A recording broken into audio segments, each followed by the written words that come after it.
İyi akşamlar.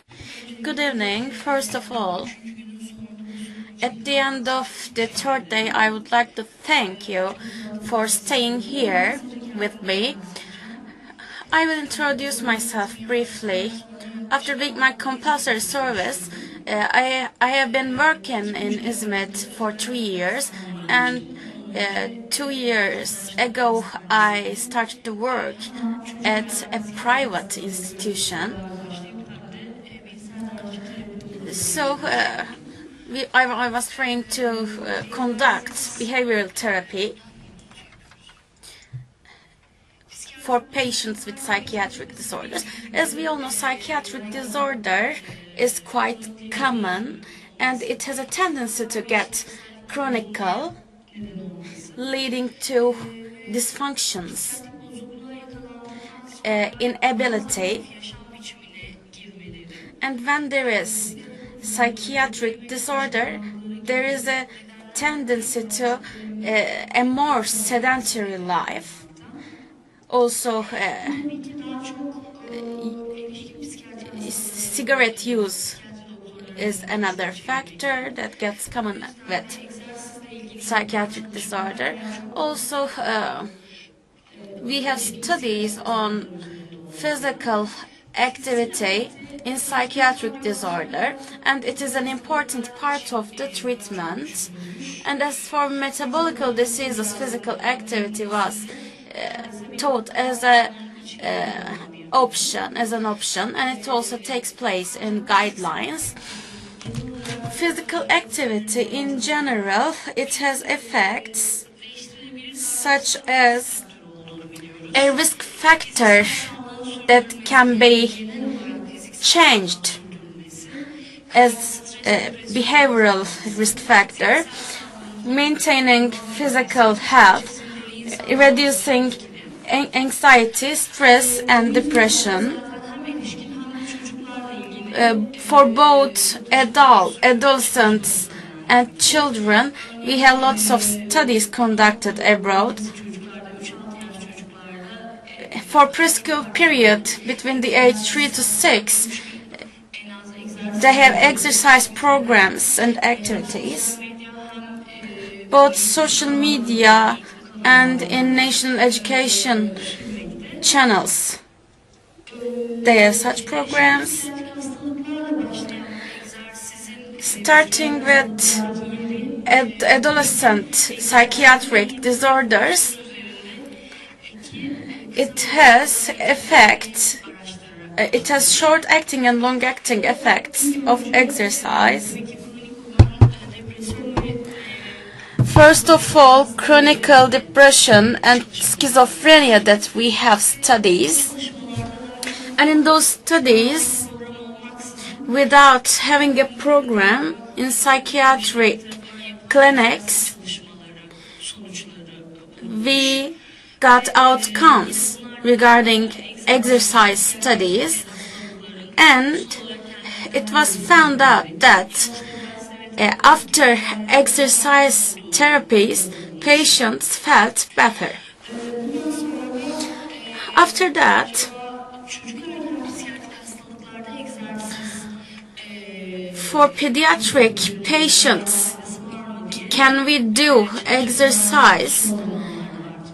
Answering this question, the studies increased in this field, and in healthy individuals, adolescents and pediatric patients, we saw that the well-being of the patients increased, especially self-esteem and cognitive functions. And I tried to make a review. There were quite few in number, so we have less data. Therefore, it is challenging to make a review. So I will try to bring together the outcomes and then present to you which exercise for which disease. description of physical exercise is voluntary movements produced by skeletal muscles with increased energy use, such as fitness, yoga, and competitions, sports competitions. In chronic schizophrenia, lots of my colleagues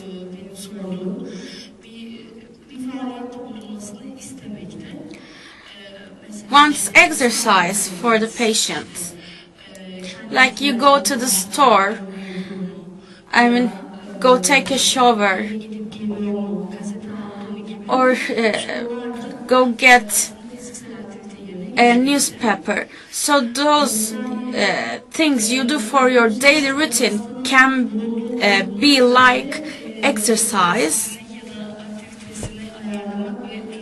So adjusting the schedule of the patients may be up to us. Exercises type, density, and period are important variables in the studies.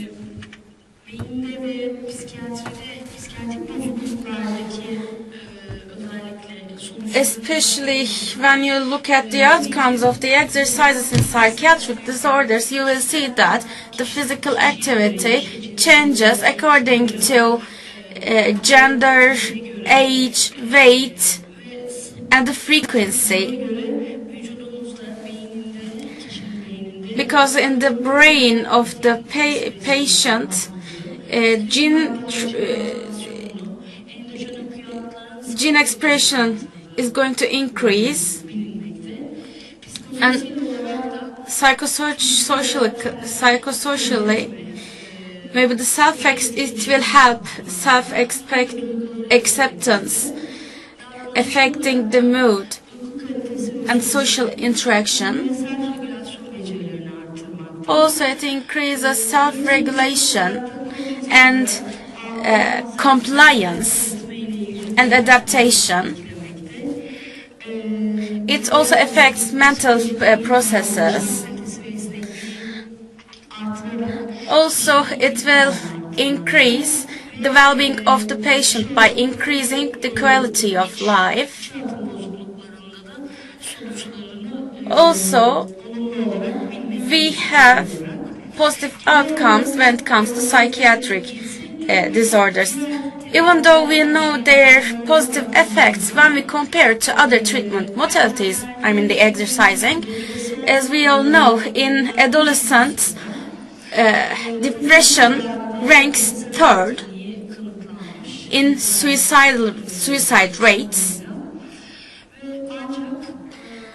and the SSRI efficacy was approved by FDA, and we have 30 to 40% of resistance to antidepressants in young patients, and it has an increased risk of early relapse and recurrence.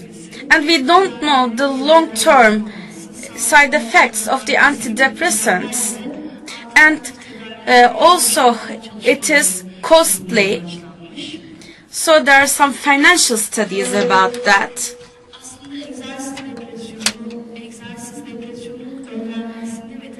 So exercise is another active strategy in preventing adolescent depression. Why?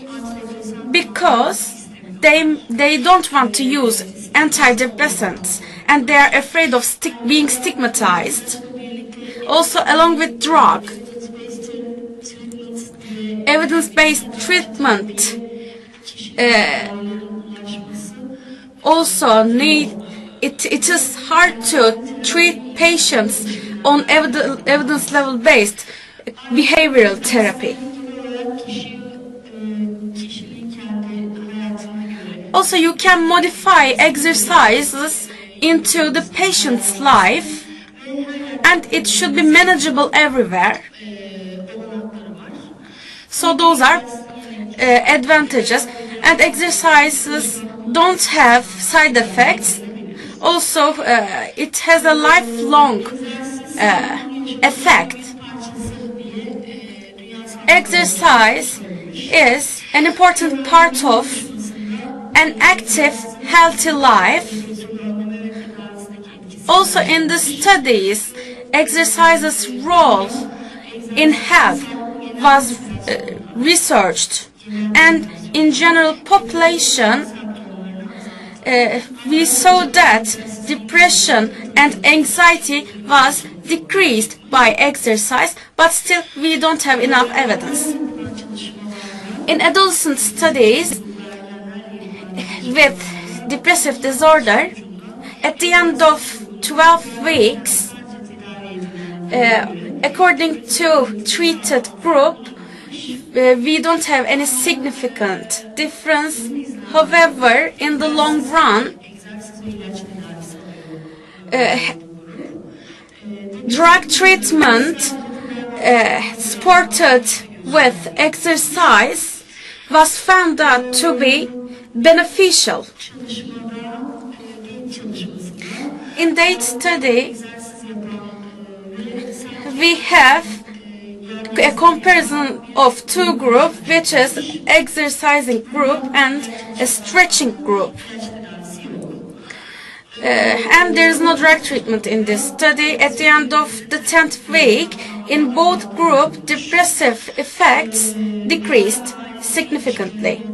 And also, psychosocial functions got better. And in the long run, at 26th and 52nd weeks, it was found out that the patients were still in remission in controls. So aerobic exercise has superior effects in terms of remission rates rather than stretch exercises. In summary, and those are just hot topics, very recent, so I just wanted to summarize. In adolescent depression, exercise can be used as a method, or you can combine it with drug therapy.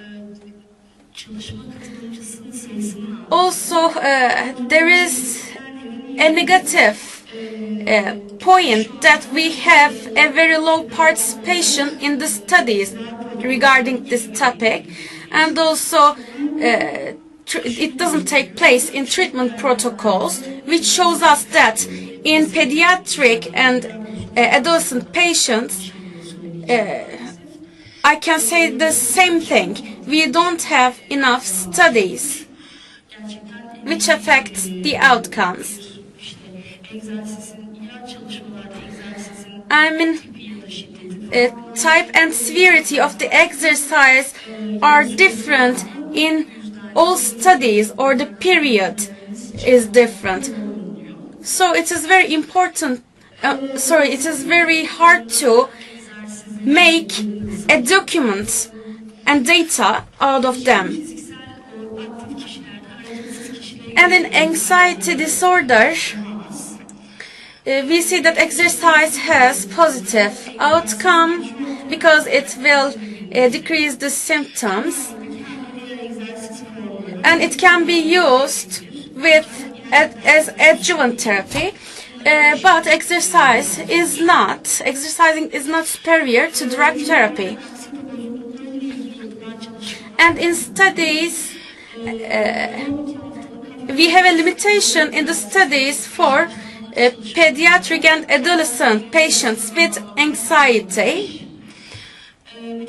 And in comparison studies, we don't have significant difference in anxiety levels in terms of mild and dense exercising. Also, we have problems regarding methodology. When you check ADHD and exercising, you say by the 30% that it is represented, pharmacological and behavioral psychosocial treatments rank first in the treatment. For pharmacological, we have stimulants and non-stimulants, and for behavioral part, we have parental management programs and school intervention programs, and up to 70% success that we have as a result of the treatment. So we checked whether we can give exercise to those patients. The reason is low drug tolerance. Also the resistance to drugs. Also we know from the literature that we have resistant group by 20%. Also side effects of stimulants were also thought as problems. Other intervention types, which is very rare in Turkey, psychosocial behavioral interventions can be a little bit challenging in terms of financial and availability for the families. In ADHD, since it is neurological disorder, we consider exercising. Why? Because exercising, as we said, plays an important role in the functions of the development of neurons. In the developmental period, it has positive effects on cognitive functions. Therefore, exercising in ADHD, in developing children, maybe we can use it as a combined therapy to drugs. And maybe there were lots of questions to be asked. The neurobiological effects of the exercise were emphasized, but differentiation and development of neurons continue actively in pediatric patients. Also, the upregulation of neurotropic factors is important here. Synaptic proteins, glutamate receptor, BDNF, and interleukin-GF levels that we have increased in acute exercising. It regulates monoamine transmission. When we check the neurocognitive effect, in ERP and fMRI studies, we have a positive correlation between exercising and executive functions in pediatric patients for both chronic and acute aerobic exercises. Especially, it will increase cognitive and executive skills. So this will help us also in ADHD. In developmental process in children, you see in the long run, when we conduct exercise program, it will help the executive function and multitasking coordination, but it has less effect on complex task functions. For short-acting exercise programs, we don't have any effect on complex task functions. In Exercising in ADHD pediatric patients in the study of Gapin and Etnier, it was found out that the effects of mild daily exercise programs effect was searched, and it was found out that working memory planning got better. As a result, acute exercises, impulse control problem, and attention problem gets better by means of exercising. This is short-term studies, the effect of exercising on ADHD, and you see the outcomes in the long run. And here, the role of exercise in pediatric patients with ASD after the year 2000, it increased 120%. So it has a dramatic increase. The autism. And those patients are less physically active, and we have higher comorbidity rates along with sleep disorder, metabolical disorders. There might be obesity and hyperactivity. Also, we know that patients come to us with comorbidity, and both the patient and the family have lower quality of life. And by raising awareness, families, society, and doctors maybe can cooperate in thinking what to do in treating autism. Exercise increases well-being, and in ASD, it increases adaptation of the children, especially in the social environment. It is quite effective in dealing with social interaction.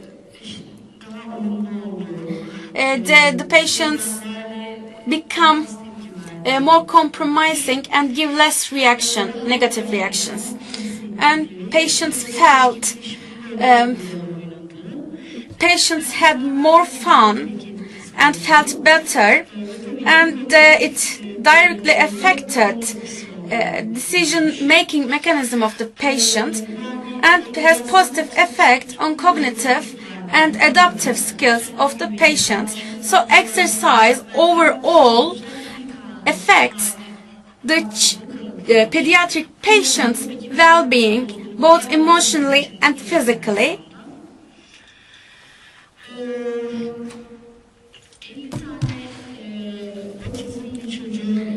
"50 patients with autism were compared in this study. It's a controlled comparison, and the relation between physical exercise and social interaction were researched. 12-week program with 24 sessions that it has, and as a result, social interaction, in terms of social interaction, that it was analyzed, and in the group, exercising group, they found out that a significant difference in communication and adaptation. When we look at exercise therapy in ASD, social behavior and functions get better, and it increases communication. Also in emotion skills, we have increase, and instead to pick, it provides a better control. And here, this is our patient, 10-year-old. Yaşında otizm tanısı.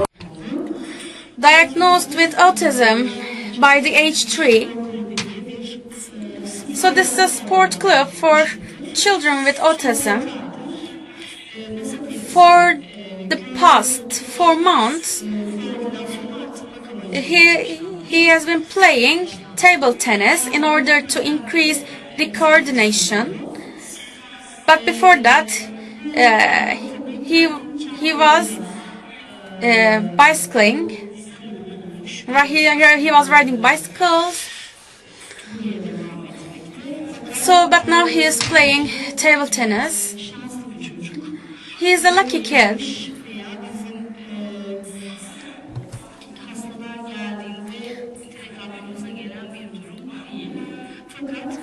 However, in this autistic patient, for the past 4 months, according to his father, he was eating and wearing the same things, but after exercising,